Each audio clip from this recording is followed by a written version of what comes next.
Amin. Kemudian menuju ke acara selanjutnya yaitu sambutan-sambutan. Sambutan yang pertama sambutan oleh Ketua Panitia UIF 2021 kepada Saudara Agung.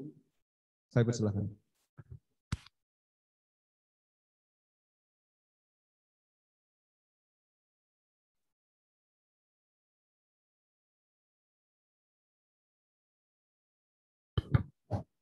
Cek.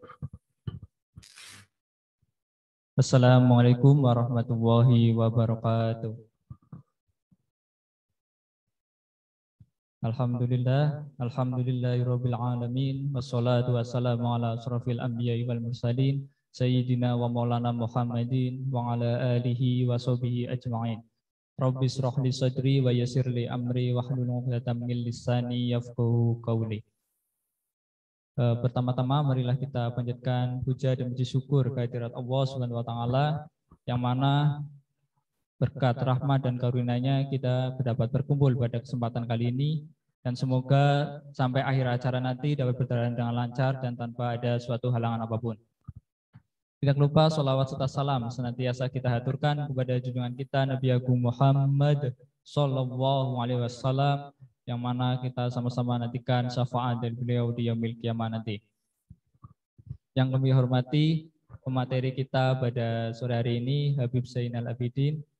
Yang kami hormati Profesor Dr. Sugiarto, Magister Sains selaku Wakil Rektor 3 Bidang Alumni dan Kemahasiswaan. Yang kami hormati Ketua UKI Aribat tahun 2021 Mas Rifkat Trianto, serta yang kami hormati peserta acara Tabligh Akbar pada sore hari ini. Serta tidak lupa ucapan terima kasih kepada segenap panitia yang telah mempersiapkan acara ini dengan sebaik mungkin. Baik, sebelumnya saya mau sedikit mengucapkan bahwa acara Tabligh Akbar ini merupakan acara penutup dari serangkaian kegiatan Unidar Islamic Fair tahun 2021 ini. Yang mana kegiatan Tabligh Akbar ini merupakan kami mengangkat tema mengenai menanam iman, membangun peradaban. Semoga dengan adanya tema ini kita dapat menambah ilmu bersama-sama lewat materi kita pada sore hari ini.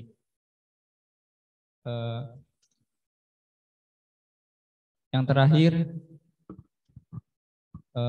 dimohon nanti untuk setiap peserta ataupun panitia dapat memperhatikan dengan benar dan sesama terkait penyampaian materi yang akan disampaikan pemateri kita pada sore hari ini. Mungkin yang bisa, mohon maaf. Sekian. Wassalamualaikum warahmatullahi wabarakatuh.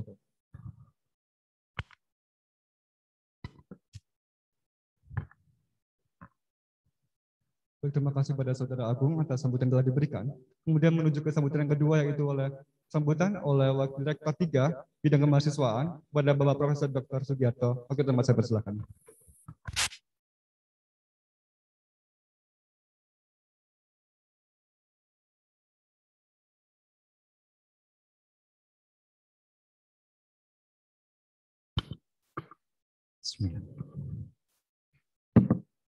Bismillahirrahmanirrahim. Assalamualaikum warahmatullahi wabarakatuh. Alhamdulillah wa syukurillah. Asyhadu an la ilaha illallah wa asyhadu anna Muhammadar Rasulullah. Allahumma sholli ala sayyidina Muhammad wa ala alihi wa sahbihi ajma'in. Amin. Yang kami hormati, kami ta'zimi dan kami harapkan barokahnya Al-Habib Zainal Abidin. Yang kami hormati pula Bapak Ibu dosen pembina UKAI yang barangkali untuk kesempatan sore hari ini bisa mengikuti secara online, dan juga yang kami banggakan teman-teman mahasiswa khususnya dari UKM UKAI yang kami doakan semoga tetap istiqomah dalam dakwahnya, istiqomah dalam perjuangannya, istiqomah dalam ibadahnya, dan keturunan dan rasa cinta kepada Nabiullah Muhammad SAW. Alhamdulillah sore hari ini saya bisa bergabung di acara puncak Tidar Islamic Fair. Untuk itu kami mohon maaf barangkali dari awal saya belum bisa mengikuti secara komplit. Namun saya mendengar bahwa kegiatan ini cukup lancar perjalanannya meskipun harus dengan perjuangan yang sangat luar biasa, harus dengan merubah strategi, merubah media, merubah lain-lainnya. Alhamdulillah ini kita memang diajari untuk bisa menggunakan logika kita, menggunakan kesabaran kita untuk tetap menghadapi apapun yang ada di depan kita. Yang penting kita tetap lurus untuk semuanya diniatkan ibadah pada Allah SWT.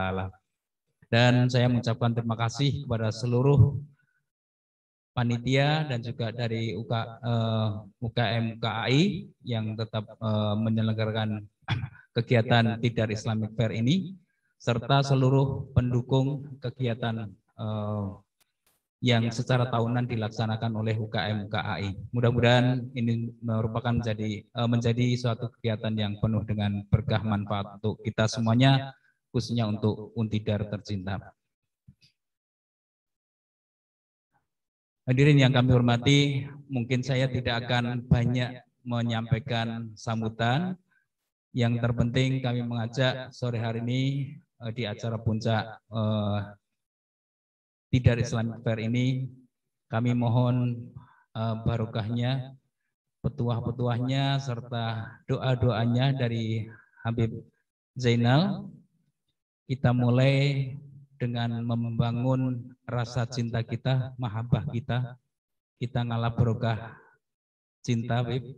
Kemudian juga ngalah barokah ilmunya, supaya bisa menjadi bekal bagi khususnya teman-teman mahasiswa generasi muda yang notabene sudah nyemplung berkegiatan di kampus akademik, namun jiwanya masih punya ghirah untuk tetap berdakwah dalam koridor keislaman, bagaimana bisa menyelaraskan antara tuntutan akademik dan tuntutan ruhaniyahnya yang menggelora untuk tetap berdakwah dalam koridor Islam.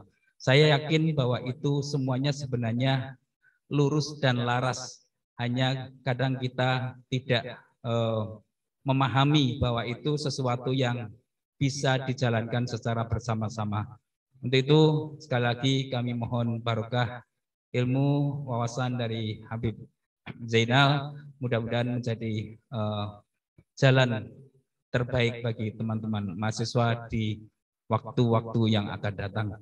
Cukup sekian saja yang bisa kami sampaikan. Ada kurangnya mohon maaf. Assalamualaikum warahmatullahi wabarakatuh.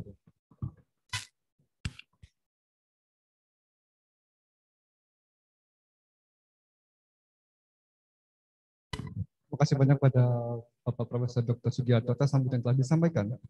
Tanpa membuang waktu, mari kita menuju ke acara inti, yaitu penyampaian materi oleh Bapak Habib Zainal Abidin. Tapi sebelum itu izinkan saya untuk membacakan biodata singkat dari beliau. Nama lengkap Habib Zainal Abidin, SAG MSI. Alamat Desa Gunung Pring, Kecamatan Mundelang, Kabupaten Magelang. Beliau mengajar di Sekolah Tinggi Agama Islam Syibbanul Watan Magelang. Kepada Bapak Abidin, Mas Silahkan.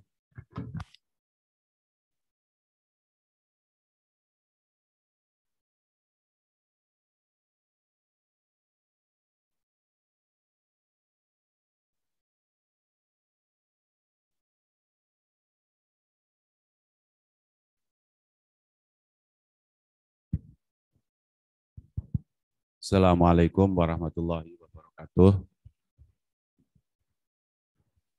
A'udzu billahi minasyaitonir rajim. Bismillahirrahmanirrahim. Alhamdulillahirabbil alamin. Wassalatu wassalamu ala asyrafil anbiya'i wal mursalin Sayyidina Muhammadin wa ala alihi wa sahbihi ajmain, amma ba'd. Yang saya hormati Bapak Profesor Dr. Sugiarto, Kemudian tidak lupa kepada para mahasiswa dan mahasiswi semuanya. Alhamdulillah pada sore hari ini kita berkesempatan untuk duduk bersama dalam rangka tholabul ilmi. Nah, pada kesempatan ini saya diberi tema untuk membicarakan tentang iman dan apa?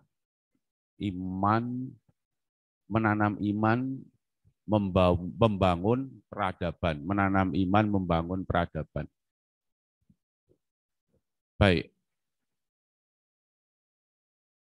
Saya akan mulai dari menjelaskan iman. Jadi kalau kata iman di dalam bahasa Indonesia biasanya diartikan dengan kata percaya. Ya. Tapi kalau kita tengok dalam bahasa Arab yang aslinya, kata iman itu memiliki makna dasar atau makna asli, itu ketenangan. Jadi kalau ada ayat misalnya alladzina yu'minuna billah gitu. Orang-orang yang beriman itu pemaknaannya itu adalah orang-orang yang menenangkan hatinya. Nah, gitu. Billah dengan Allah ya. Jadi kata amana yu'minu itu berasal dari sistem pengujaran katanya af'ala yuf'ilu atau ilmu tasrifnya itu af'ala yuf'ilu. Amana yu'minu yang berarti transitif dengan penambahan alif di depan, hamzah di depan. Jadi kata beriman kepada Allah itu artinya adalah orang-orang yang membuat hatinya tenang bersama Allah. Nah, jadi saya ingin mengatakan begini, ketika orang bicara iman itu sebenarnya berbicara tentang kondisi psikologi seseorang terhadap Tuhan. Dan itu jarang dibicarakan dalam pembelajaran agama Islam. Itu yang pertama. Dan iman itu berbeda dengan kata yakin dalam bahasa Arab. Ya. Kalau kata yakin dalam bahasa Arab itu arti asalnya itu zawalus syak, hilangnya keraguan. Ya. Jadi kalau iman itu arti asalnya itu ketenangan gitu, tetapi kalau yakin itu artinya hilangnya keraguan. Jadi kalau misalnya saya tanya kepada penjenengan, api itu panas atau dingin misalnya, tentu jenengan menjawab panas. Nah, jawaban panas itu adalah sebuah keyakinan, bukan keimanan. Ya, jadi kadang-kadang di dalam masyarakat atau di bayangan kita atau benak pikiran kita, kata iman itu sama dengan kata yakin. Padahal sesungguhnya kata iman dan yakin itu dua hal yang berbeda sama sekali. Ya. Nah, Muhammad Al-Fayyumi mengatakan begini, al-yakin huwa al-ilmu al-hasin an-nadrin wastidlalin. Yang namanya keyakinan atau yakin adalah pengetahuan yang diperoleh melalui proses ya pengamatan dan pengambilan dalil. Itu namanya keyakinan. Ya. Keyakinan itu seperti itu. Jadi sekali lagi keyakinan berbeda dengan keimanan. Jadi keyakinan itu berkaitan dengan sesuatu yang kita peroleh melalui proses nador atau pemikiran atau pengamatan begitu. Dan istidlal, pengambilan dalil. Baik itu dalil rasional. Misalnya seseorang tidak mungkin berada di dalam dua tempat. Misalnya, itu sebuah kebenaran, itu mesti Anda yakini gitu. Karena itu kita bisa memperoleh kebenarannya melalui istidlal. Ya. Atau segitiga memiliki 3 sisi. Itu sebenarnya hal seperti itu adalah keyakinan. Kita tidak akan pernah meragukannya. Ya.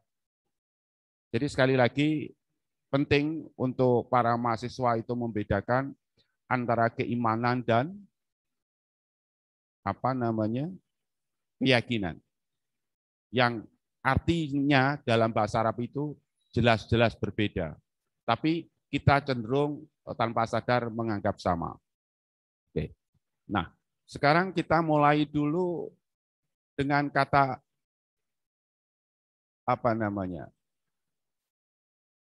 ungkapan. Jadi kalau saya ingin menjelaskan begini.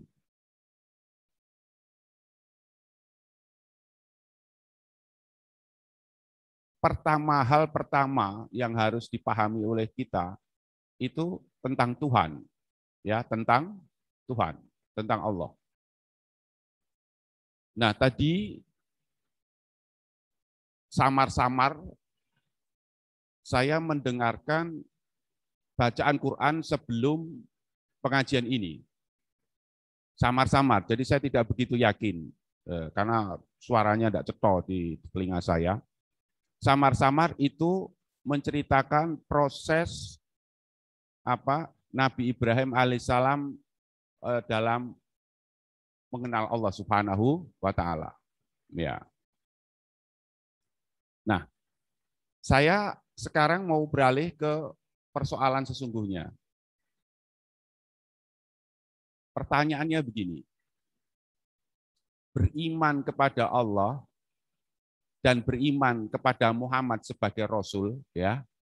Kan kalau kita syahadat itu asyhadu alla ilaha illallah, tiada Tuhan kecuali Allah. Percaya bahwa Allah itu sebagai Tuhan dan mempercayai Muhammad sebagai Rasul, itu menurut Anda sulit mana bagi orang Arab waktu itu?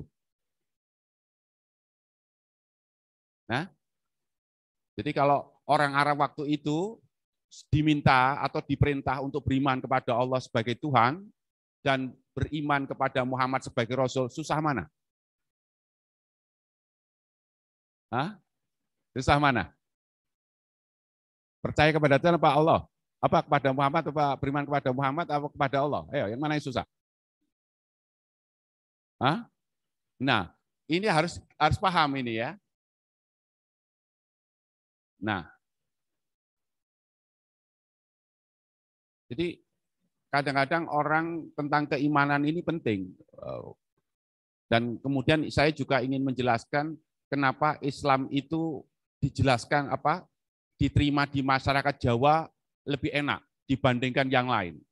Nah, ini nanti saya jelaskan. Pertama-tama begini, saya mau gambarkan bahwa ketika Rasulullah SAW itu berdakwah di hadapan orang-orang kafir Quraisy, ya, itu sesungguhnya ada 3 hal yang ditolak oleh orang kafir. Ya, jadi ketika Rasul dakwah ke orang Arab itu ada 3 hal yang ditolak oleh orang kafir. Yang pertama yang ditolak oleh orang kafir itu adalah keterlibatan Allah dalam urusan rezeki manusia. Itu yang pertama. Itu ditolak oleh orang kafir. Di mana letaknya penjelasan itu bisa ditemukan dalam surat Yasin. Wa idza qila lahum anfiqu mimma razaqakumullah qala alladziina kafaru lil ladziina amanu anut'imu mal law yasha'allahu atama in antum illa fi dhalalim mubin. Ketika diperintahkan kepada orang-orang kafir, wahai orang-orang kafir, berinfaklah kalian dengan sebagian rezeki yang Allah berikan kepada kalian, maka orang-orang kafir berkata kepada orang-orang iman. Paham enggak? Orang kafir berkata kepada orang iman. Bagaimana dia mengatakan? Anut'imu malla yasha'allahu wat'ama. Apakah kami harus memberikan makan kepada orang yang seandainya Allah berkehendak, niscaya Allah kasih makan. In antum illa fi dhalalin mubin. Tiada lain kalian semua berada dalam kesesatan yang nyata. Jadi ayat ini menunjukkan bahwa orang kafir itu tidak percaya kepada keterlibatan Allah dalam urusan rezeki manusia. Itu yang pertama.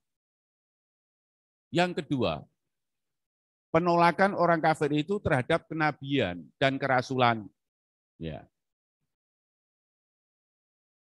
Di mana mereka mengatakan ma antum illa basyarum misluna wa ma anzalar rahman min syai'in in antum illa takdzibun. Mereka berkata, ma antum illa basyarum misluna, tidak lain kalian semua manusia seperti kami. Wa ma anzalar rahman min syai'in, zat yang Maha Rahman itu tidak pernah menurunkan sesuatu apapun berupa wahyu kepada kalian. In antum illa takdzibun, tidak lain kalian semua dusta. Jadi mereka menolak kenabian dan kerasulan. Ya. Yang ketiga, mereka menolak hari kebangkitan. Ya, hari kebangkitan mereka tolak. Di mana letaknya? Letaknya di sini. Wa darabalana masalah wa nasiya halqah. Qal may yuhyil idhama wa hiya ramim. Mereka membuat perumpamaan kepada kami dan dia lupa penciptaannya, ya.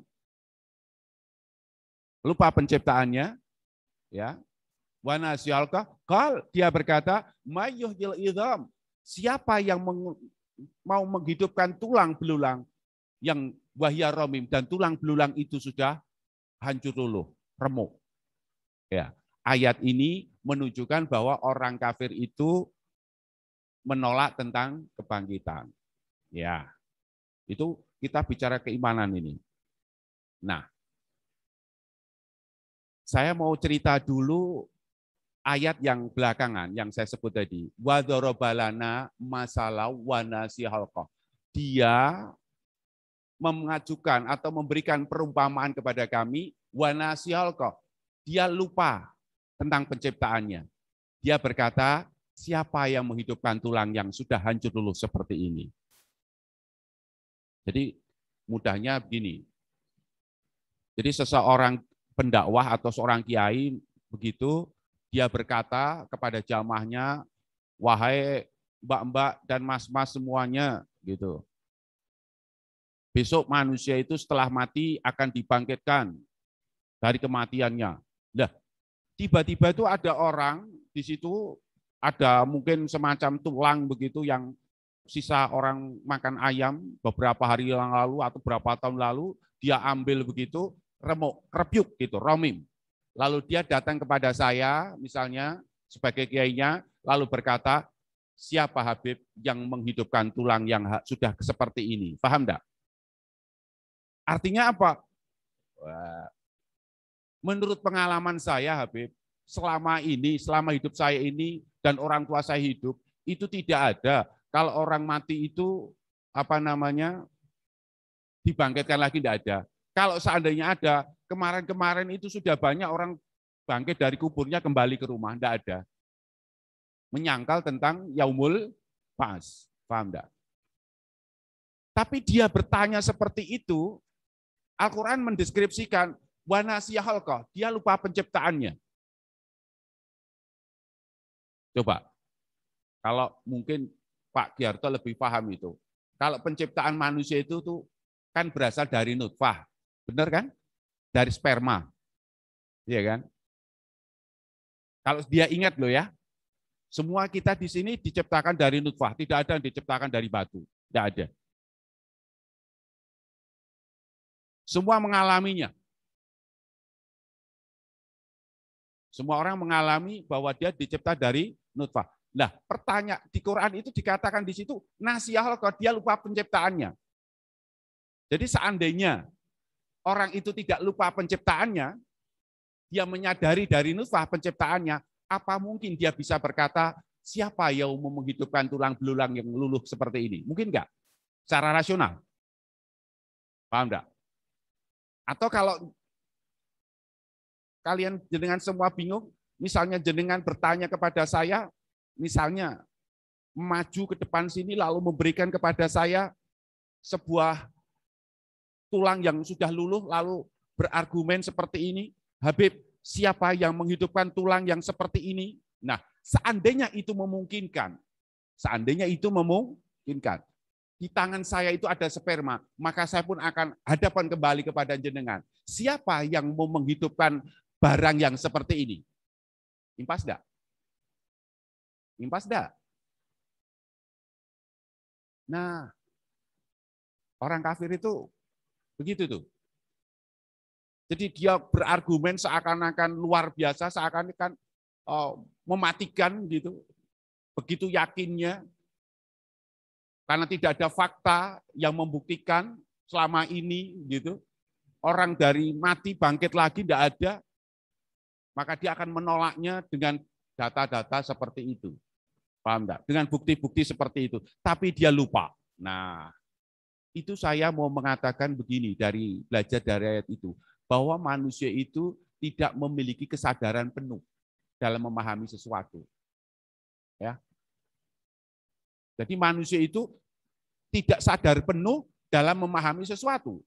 Misal, nah ini masalah epistemologinya. Misal begini, kalau penjenengan itu bisa melihat keburukan orang, maka seharusnya jenengan juga bisa melihat kebaikannya. Paham enggak? Paham enggak? Jadi kalau jenengan itu bisa melihat kebaikan orang, mestinya jenengan itu juga bisa melihat kebaikannya. Mustahil apa yang Anda lihat itu buruk mutlak atau baik mutlak, itu mustahil. Jadi kalau jenengan bisa melihat orang itu buruk, mestinya jenengan bisa melihat kebaikannya. Lalu kalau penjenengan itu hanya menceritakan keburukannya dan jenengan tidak bisa menceritakan kebaikannya, itu berarti penjenengan dalam menceritakan tentang orang itu didasari oleh kebencian dan itu bukan dengan kesadaran penuh. Ya. Jadi kita tidak memiliki kesadaran penuh. Nah, jadi orang kafir itu berkata, siapa yang menghidupkan tulang belulang yang sudah hancur seperti ini? Dia tidak sadar penuh. Kalau seandainya dia sadar penuh, menyadari bahwa dirinya diciptakan dari nutfah, saya kira dia tidak akan pernah bertanya begitu. Artinya apa? Kalau dia dari nutfah saja bisa, juga dari tulang juga bisa seharusnya. Nah, berarti ini persoalan epistemologi. Menungso itu tidak sadar penuh. Sebenarnya persoalan ini menjadi penting. Paham enggak? Misalnya apa? Saya kasih contoh lagi. Secara ini waktunya akan terbatas ya.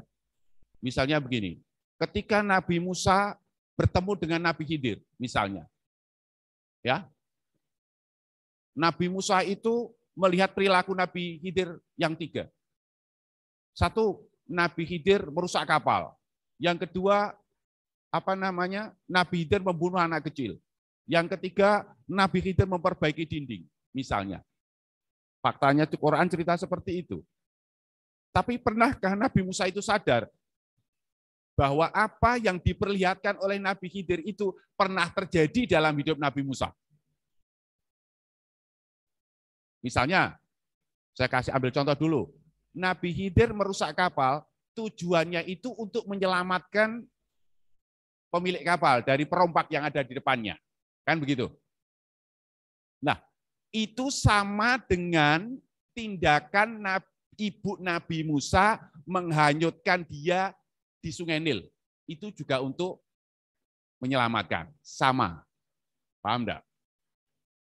Berarti Nabi Musa kan melihatnya itu hanya menyadari begitu, tidak menyadari kesininya kan? Bahwa ia pernah mengalami hal yang serupa. Lalu kemudian itu diceritakan di Al-Quran juga. Lalu Nabi Khidir membunuh anak kecil, ya. itu sama dengan apa yang terjadi dalam hidup Nabi Musa. Nabi Musa itu pernah memukul orang Kipti satu secara tidak sengaja dan kemudian mati. Paham enggak? Paham enggak? Jadi dia mengkritik tuh, tapi dia lupa. Paham enggak? Nah, kemudian Nabi Khidir memperbaiki dinding tanpa meminta upah. Itu sama dengan apa yang dilakukan Nabi Musa menolong putrinya Nabi Syuaib sebelum jadi menantunya, memberikan minum kambingnya. Paham enggak? Itu juga mengingatkan saya bahwa Nabi Musa pun melihat Nabi Khidir yang seperti itu tidak dengan kesadaran penuh. Paham enggak? Jadi manusia itu dalam memahami segala sesuatu kadang memberikan kritik yang pedas terhadap apapun, tapi tanpa menyadari, tanpa kesadaran total. Tanpa kesadaran full. Wah, begitu. Ya, itu persoalan epistemologi. Dan saya belajar dari Imam Ghazali bahwa apa? Kebenaran itu, ya. Jadi Imam Ghazali itu pintar. Dalam mungkin minad dolal, ya. Imam Ghazali menceritakan begini, pada mulanya Imam Ghazali itu mengikuti paham empiris. Paham empiris itu paham yang mengatakan bahwa sumber pengetahuan itu adalah pengalaman indera. Paham enggak? Nah, setelah dia berpegang pada pengalaman indera sebagai pijakan untuk menemukan kebenaran, datanglah akal. Paham enggak? Setelah datang akal membongkar kebohongan indera. Ternyata akal mengungkapkan bahwa apa yang dialami oleh indera itu tidak bisa benar. Kadang indera itu bisa menipu misalnya. Nah, gara-gara akal ini bisa membongkar kebohongan indera, maka Imam Ghazali itu bilang, ya udah akal, aku percaya padamu sekarang. Engkau jadikan pijakan. Maka saat itu Imam Ghazali beralih kepada paham rasionalisme. Paham rasionalis mengatakan bahwa sumber pengetahuan itu adalah akal murni.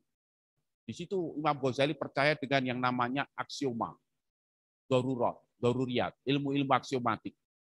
Wah, mulai dia pegang di situ.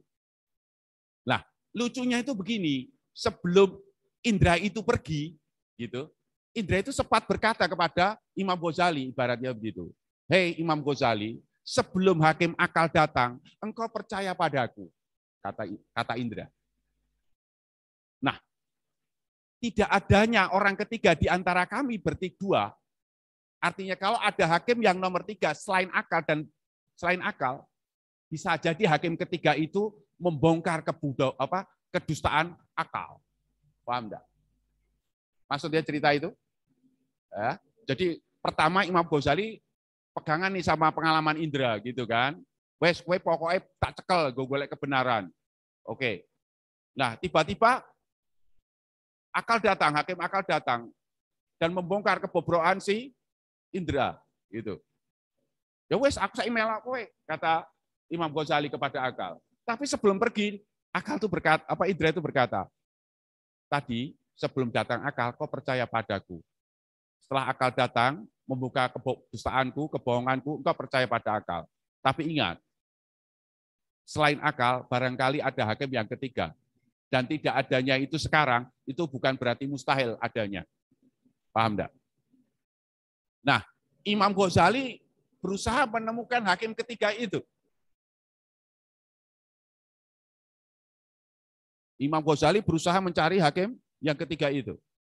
Nah, ternyata sampai Imam Ghazali mengalami sesuatu yang luar biasa dalam hidupnya. Stres, gampang orang Jawa itu. Opo sing hakim ketelu saliyane akal itu apa?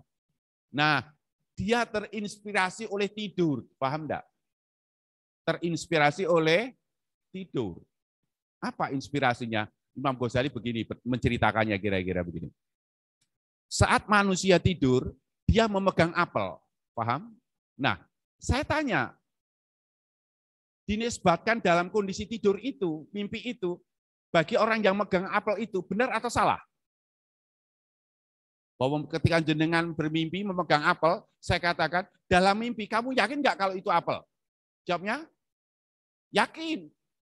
Nah, baru ketika Anda terjaga, Anda mengatakan, tadi cuma mimpi, yang benar aku sekarang pegang HP. Lalu Imam Ghazali sadar, iya ya, jangan-jangan apa yang kuyakini benar di dunia ini, itu sama dengan apa yang kuyakini dalam mimpi itu. Apa yang kuyakini dalam mimpi itu benar, tapi ketika dalam kondisi saya hidup di dunia, itu bohong, dan ini benar. Tapi, jangan-jangan saat aku mati, apa yang kuyakini dalam hidup itu salah. Di situ Imam Ghazali mengutip sebuah ayat, wa kasyafna anka ghita'aka fa basarukal yaum hadid. Pada hari itu aku singkapkan tutup dari pandangan matamu sehingga pandanganmu saat itu menjadi tajam. Manusia di dunia ini melihat sesuatu itu ada kacamatanya, kan begitu? Ada ghita'nya. Ibaratnya di dunia ini kalau saya menggunakan logikanya Ghazali itu, jadi objeknya yang dilihat sama, tapi yang melihat itu tanpa sadar memakai kacamata merah, memakai kacamata hijau, dan seterusnya. Tentu hasilnya berbeda. Tapi ketika semuanya disingkap, akan mengatakan sama. Nah,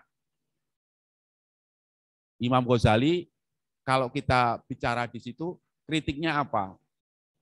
Kritiknya itu pada kesadaran sebenarnya. Saya berhutang budi, berhutang teori pengetahuan tentang itu kesadaran. Misalnya begini, kalau Anda itu hasut kepada saya, ya, itu bukan salah mata Anda memandang, bukan salah pikiran akal Anda memandang, tapi apapun yang saya lakukan mesti saja tampak di depan jenengan itu buruk. Ayo, selama hasut itu menguasai diri Anda. Selama orang itu dikuasai oleh hasut, apapun yang dilakukan oleh orang lain, tampak buruk terus. Paham enggak? Kalau hasut itu sudah menguasai. Nah, jadi ini yang menjadi fokus kritik Imam Ghazali terhadap pengetahuan itu. Karena apa? Karena indera dan akal manusia itu beroperasi, bekerja dalam kondisi sadar. Lah dalam kesadaran itu dikuasai apa? Kalau dalam kesadaran atau hati manusia itu dikuasai oleh kehasutan, maka akal dan indera kita selalu tidak beres kerjanya itu. Paham enggak? Jadi Imam Ghazali itu cakepnya begini, untuk menemukan kebenaran, itu yang harus dikritik, itu kesadarannya. Menarik kan? Jadi Imam Ghazali itu menurut saya ketika dia berupaya untuk menemukan kebenaran, yang dilihat itu kesadarannya. Jadi boleh saja orang hasut mengeluarkan ayat Al-Quran, boleh. Jangan salah. Misalnya, ada orang tahu kalau saya itu Habib, misalnya. Nah, dalam pengertian itu, Habib itu keturunan Nabi, misalnya. Lalu jenengan itu mengatakan, inna akramakum indallahi atqakum. Sesungguhnya orang paling mulia di depan Allah itu adalah yang paling takwa. Itu konteks di hadapan ke saya itu sebagai bacaan Quran atau rasa hasut Anda kepada saya? Nah, kesadaran orang. Nah, oke. Jadi pada poin ini saya ingin menegaskan bahwa manusia itu dalam memahami segala sesuatu dia tidak menggunakan kesadaran penuhnya. Ya, itu cenderung seperti itu, ya. Jadi seperti orang membawa tulang belulang dan bertanya siapa yang menghidupkan dia mati, tapi dia tidak sadar juga kalau dia dicipta dari setetes air mani atau sperma itu. Nah, itu yang pertama. Jadi saya berharap kepada adik-adik mahasiswa semuanya untuk bisa mengerti secara filosofi gitu. Ternyata manusia itu seperti itu, ya, tidak sadar penuh. Bahkan itu juga dialami oleh Nabi Musa alaihissalam. Jadi kalau kita berdebat tentang apapun, dikritiklah kesadaran. Wah, gitu. Itu satu. Yang kedua, saya ingin berbicara begini. Lah, orang Arab itu sebelum Islam datang, ya, catat dulu, sebelum Islam datang, sudah kenal Tuhan, sudah kenal Allah belum? Ayo. Sudah kenal Allah belum? Jadi orang Arab sebelum Islam datang itu sudah mengenal Allah. Ya. Jadi orang Islam orang kafir yang dibilang kafir, yang dibilang musyrik itu, ya, itu sebelum Islam datang itu sudah mengenal Allah. Jadi jangan dikira bahwa mereka itu tidak kenal Allah. Jadi Al-Quran mengatakan begini, wala in sa'altahu man dzalladzi khalaqas samawati wal ard la yaqulunallah.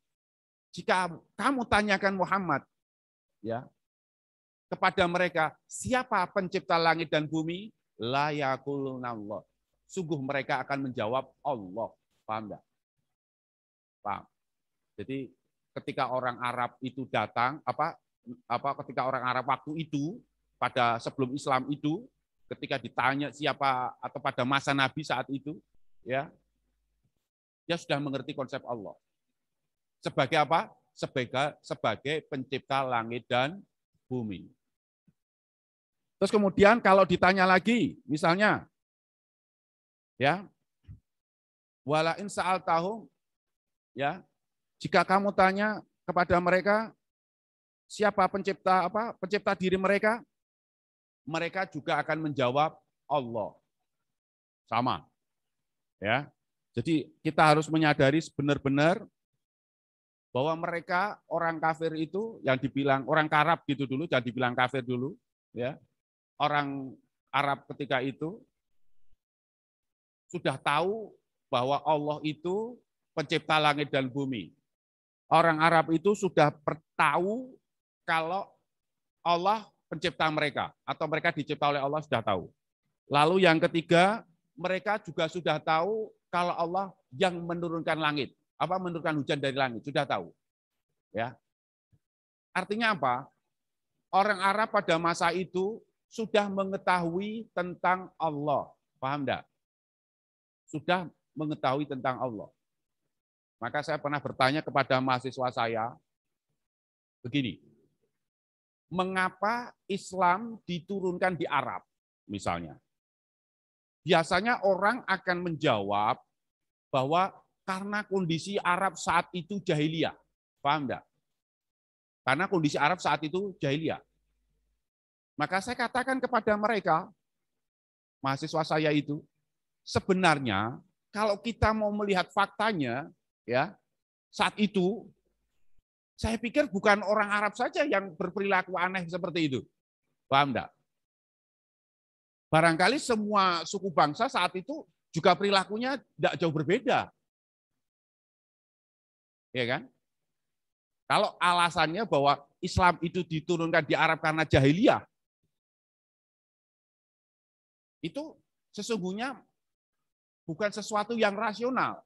Karena dia tidak menyadari, jawaban itu tidak dengan kesadaran penuh, bahwa kalau kita menggunakan kesadaran yang penuh, kita tahu bahwa di belahan bumi manapun, saya pikir manusia seperti itu. Ya kan? Saya pikir semua manusia seperti itu. Wong Eropa saja masih dalam masa Dark Age, masa kegelapan. Ya kan? Abad-abad sebelum Islam mengalami masa Golden Age, orang Eropa masih mengalami kegelapan. Jadi alasannya tidak rasional kalau kemudian kita mengatakan Islam diturunkan di Arab itu karena jahiliyah. Tapi kalau kita lihat secara umum juga sama, ada satu hal di orang Arab itu yang tidak ada dimiliki oleh orang lain, yaitu apa? Konsep tentang Allah sudah ada dalam diri mereka. Paham enggak? Jadi sesungguhnya gara-gara rasionalitas menurut saya begitu, gara-gara orang Arab itu sudah mengerti tentang konsep Allah, sudah tahu tentang Allah sebagai satu pencipta langit dan bumi, dua sebagai pencipta mereka, tiga sebagai pemberi rezeki mereka dengan menurunkan hujan dari langit, gitu. Maka Islam itu hanya datang Apa yang disampaikan oleh Nabi Muhammad itu sebenarnya hanya menyempurnakan terlebih dahulu konsep tentang Tuhannya. Mengkritiklah gampangannya seperti itu. Misal, konsep tentang surat Al-Ikhlas misalnya dalam arti umum, itu sebenarnya kan meluruskan atau membuat lebih sempurna sebenarnya pemahaman dia tentang Allah. Paham enggak? Tidak merubah. Sama sekali Islam itu tidak merubah apa yang sudah mereka tahu tentang Allah. Ya, benar. Ibaratnya benar kalau Allah itu pencipta langit dan bumi. Benar kalau Allah itu begini. Sudah, Islam itu tidak ada masalah dengan apa yang diketahui oleh mereka dan diyakini oleh mereka. Tidak ada masalah. Ini alasan rasional mengapa Islam itu bisa diturunkan di Arab. Ini analisa saya atau kajian saya secara rasional, menemukan rasionalitasnya itu ini. Bukan karena alasan jahiliyah. Karena kalau kita menggunakan jawaban bahwa semua orang itu jahiliyah, saya pikir semua bangsa manapun ketika itu juga sama. Ya kan? Tidak ada bedanya. Mungkin tidak membunuh perempuan, ya mungkin gitu ya. Anak-anak perempuan dibunuh mungkin ya. Tetapi mungkin semua perempuan, wah ya, bubrah dah. Zaman itu aja kan enak itu. Sebelum ada Islam aja raja bisa punya istri lebih dari 10 kok. Iya kan? Paham enggak? Wah, perempuan itu kan jadi korban itu. Kan wedok mayu, doyak, kejar semua ya kan? Bubrah dah. Zaman seperti itu kan mengerikan sekali. Saya pikir sama di belahan bumi manapun. Oke. Nah, sekarang kita selidiki dari manakah pengetahuan tentang Allah yang ada pada orang Arab Quraisy itu waktu itu. Itu jawaban sederhana. Mereka memperoleh dari turun-temurun Nabi Ibrahim alaihissalam yang tadi ada hubungannya dengan ayat yang dibaca tadi. Paham ya? Jadi Nabi Ibrahim itu mewariskan pengetahuan tentang Allahnya sampai kepada orang di masa Nabi. Karena suku Quraisy itu, kalau dalam kajian sejarahnya, dia juga masuk ke dalam keturunan Nabi Ibrahim. Maka di dalam surat Yasin dikatakan, litundira qaumam ma undira aba'uhum fahum ghafilun. Agar engkau Muhammad mengingatkan sebuah kaum, yakni kaum Quraisy. Ya, yang bapak-bapaknya mengingatkan, tapi mereka lupa. Nah, berarti ada yang nggak disadari itu. Paham enggak? Nah, paham ya? Jadi dari mana orang Arab Quraisy ketika itu mendapat pengetahuan tentang Tuhan, tentang Allah sebagai pencipta langit dan bumi dan sebagainya? Ya dia terima dari Nabi Ibrahim turun-temurun hingga mereka. Jadi mereka sudah ngerti nih pengetahuan tentang Allah nih. Tinggal tidak ada masalah ini. Cuman itu perlu disempurnakan, bukan disalahkan menurut saya. Disempurnakan, dikritik gitu loh. Karena basically-nya benar. Basically-nya sudah benar. Basically-nya tidak ada masalah. Nah, saya mau cerita sekarang. Ya. Persoalannya apa? Dalam praktek ibadahnya saja. Di mana orang-orang kafir, orang-orang Arab pada masa itu, saya tidak menyebutnya dulu dengan istilah kafir, orang Arab pada masa itu mempercayai bahwa Allah itu Tuhan besar dan Lata Uzza itu Tuhan kecil. Paham enggak? Jadi Allah itu Tuhan gede, Lata Uzza dan sebagainya itu Tuhan kecil. Nah, inilah yang disebut pertama kali dengan istilah musyrik di dalam Al-Quran. Syirik itu. Paham enggak?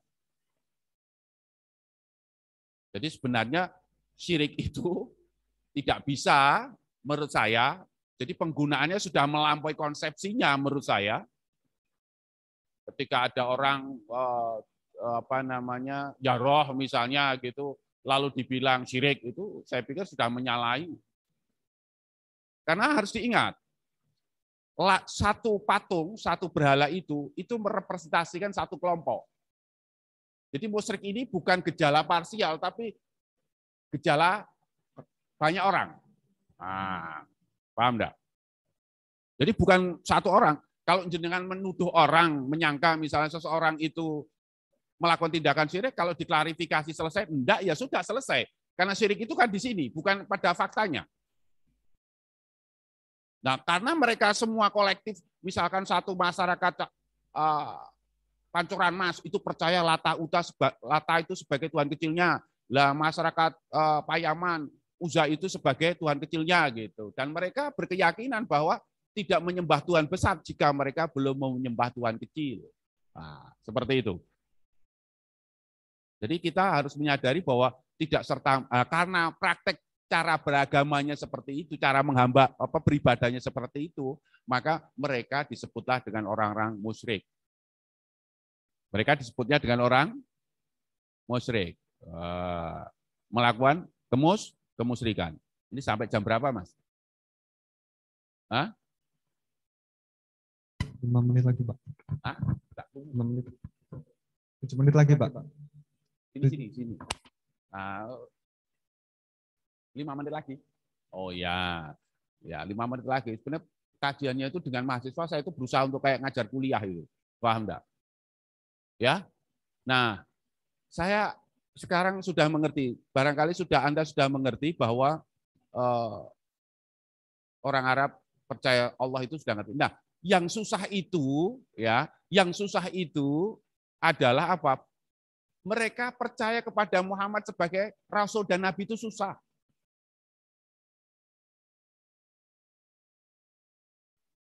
Susah. Maka dalam tafsir itu sampai begini. Dalam Quran itu dikatakan begini. Walah yazunka qaulum, jangan membuatmu susah wahai Muhammad. Ucapan mereka orang-orang kafir itu, omongan orang-orang kafir itu jelekit, menyakitkan itu. Dia bilang, sesungguhnya Muhammad itu bukanlah utusan. Dia adalah anak yatim yang dipelihara oleh Abu Thalib. Ya kan? Dia tidak pergi ke sekolah.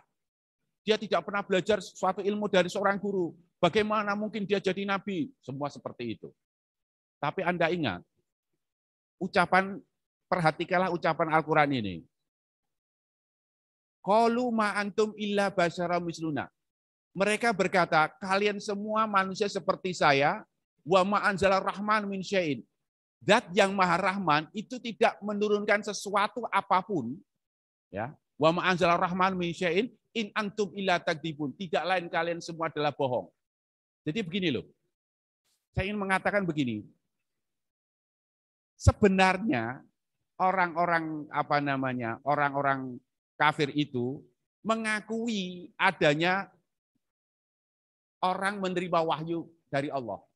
Dia mengatakan ma'anzal rahman min syai'in. Jadi sebenarnya dia itu percaya, asumsinya dia percaya bahwa ada orang menerima wahyu. Tapi untuk ngakui kamu sebagai nabi, aku enggak bisa. Begitu loh kira-kira. Paham enggak? Ini juga enggak sadar penuh. Paham enggak?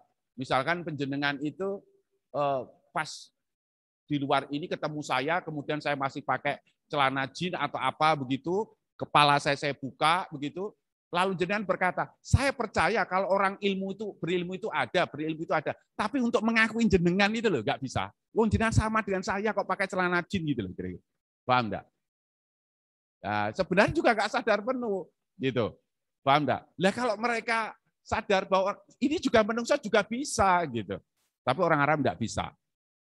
Nah, jadi kesulitan mereka itu mempercayai Muhammad itu sebagai Rasul. Jadi penyangkalannya pada pribadinya. Maka hal yang paling susah itu mengakui manusia. Ya. Menghormati manusia itu paling susah. Misalnya begini, sampean lebih berat mana melaksanakan sholat dengan memaafkan orang? Berat mana? Mesti berat memaafkan. Kenapa? Karena itu berkaitan dengan manusia, mesti lebih berat rasa. Tapi kalau sholat Anda lebih mudah. Ya kan? Nah, itu. Nah, saya terakhir sebelum saya tutup, saya ingin menghubungkan dengan masyarakat Jawa. Mengapa orang Jawa itu bisa menerima Islam lebih baik? Karena di orang Jawa itu sudah punya konsep tentang begini. tan keno kinoyo opo. Paham enggak? Jadi orang Jawa itu mengatakan bahwa yang namanya Tuhan itu tan keno kinoyo opo. Tuhan itu tidak bisa disangka seperti apa. Bahasa Indonesianya begitu. Tan keno kinoyo opo. Jadi kalau bahasa Quran lalu laisa kamitslihi syai', tidak seperti sesuatu Allah itu. Nah, ini yang dikenal dengan konsep takdis atau transendensi, penyucian Tuhan dari bentuk. Paham enggak? Jadi orang Jawa itu sudah memiliki konsep tentang Tuhan yang seperti itu. Nah, ini menjadi tidak masalah ketika Islam dimasukkan ke Jawa. Paham enggak? Jadi gampangnya orang Jawa itu ngomong, ya pangeran itu apa wong Jawa? Ya pangeran itu tan keno kinoyo apa? Lah kuwi Gusti Allah. Gitu loh gampangnya. Tinggal memasukkan istilahnya, definisinya sudah punya dia. Paham enggak? Tinggal memasukkan kata. Jadi Islam itu mudah, tapi ketika Islam itu dibawa ke orang yang konsep Tuhannya sudah berbeda, itu akan susah. Kenapa? Karena ketika kita menyampaikan agama ke suatu masyarakat, pada ujung-ujungnya kita akan berbicara tentang konsep Tuhan. Jika sudah ada keyakinan yang seperti ini, maka menjelaskannya akan susah. Oleh sebab itu, pada masa dulu, ya masa itu menjelaskan agama di benahan Eropa itu mengalami kesulitan yang luar biasa dan mudah menjelaskan kepada orang Jawa. Kenapa? Karena orang Jawa itu sudah memiliki pijakannya. Paham enggak? Nah, sehingga Islam itu mudah diterima oleh Jawa. Nah, cuman perbedaannya apa? Orang Jawa itu menemukan konsep tan keno kinoyo opo itu melalui prinsip berpikir, berkontemplasi. Paham enggak? Sedangkan orang Arab menerima konsep tentang Tuhan itu melalui berwarisan. Orang Arab itu, orang Quraisy itu menerima melalui warisan. Oleh sebab itu, sebenarnya menurut saya pribadi, bahwa konsep keagamaan orang Jawa itu lebih religius dibanding orang Arab. Konsep beribadahnya dengan filosofi itu lebih religius. Maka orang Jawa itu nek sholat itu non sewu, nek sholat ya kusuk. Kalau orang Arab itu kadang bisa sambil gunakan anake gitu loh maksud saya. Paham enggak? Bisa dia pakai HP pasti bisa dia. Kalau orang Jawa itu sholat itu orang peduli dengan dia harus baca Quran 1 juz enggak. Yang penting kusuk ya gitu. Karena orang Jawa itu memiliki karakter yang seperti itu. Jadi Islam di Jawa itu non sewu menurut saya karena dia ditemukan seperti itu maka menjadi seperti itu. Saya kira itu yang bisa saya sampaikan sebelum kita tutup. Kita akhiri dengan doa gitu ya. Ala hadiniya wa ala kulli niyatin sholih al-Fatihah.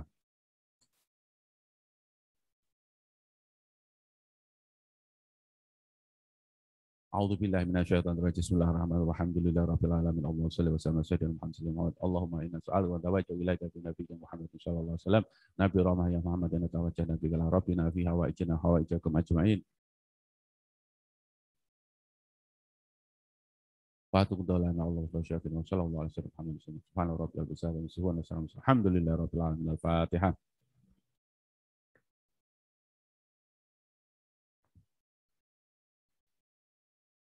Demikian pengajian yang bisa saya sampaikan. Semoga dalam pengajian yang singkat ini kita berpacu dengan waktu tadi bisa memberikan poin-poin yang luar biasa buat para mahasiswa untuk ke depan. Terima kasih. Wallahu a'lam bishawab. Assalamualaikum warahmatullahi wabarakatuh.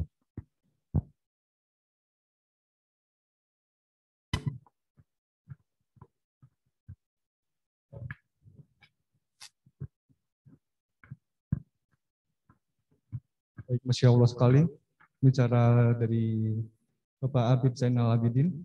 Semoga menjadi kebermanfaatan dan keberkahan bagi kita semua. Amin ya rabbal alamin. Baik, kita telah berada di penghujung acara. Sekian dari saya selaku pembawa acara. Apabila ada salah kata dan salah perbuatan saya mohon maaf sebesar-besarnya. Wabillahi taufiq wal hidayah. Wassalamualaikum warahmatullahi wabarakatuh.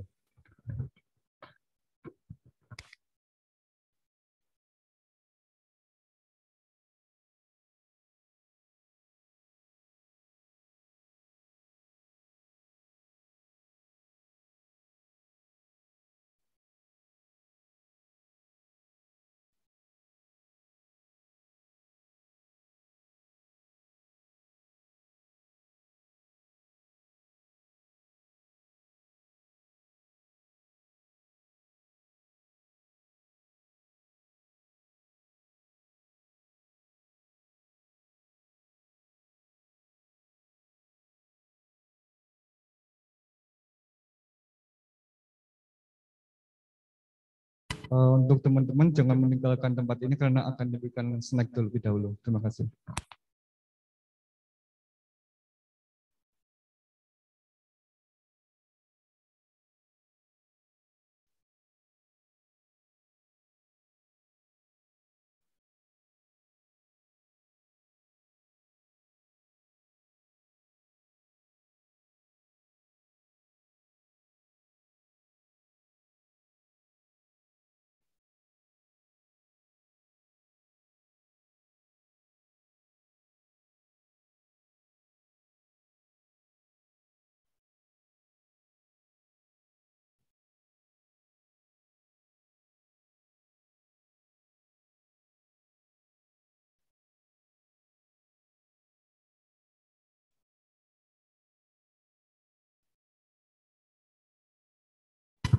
Silahkan sambil dinikmati snacknya.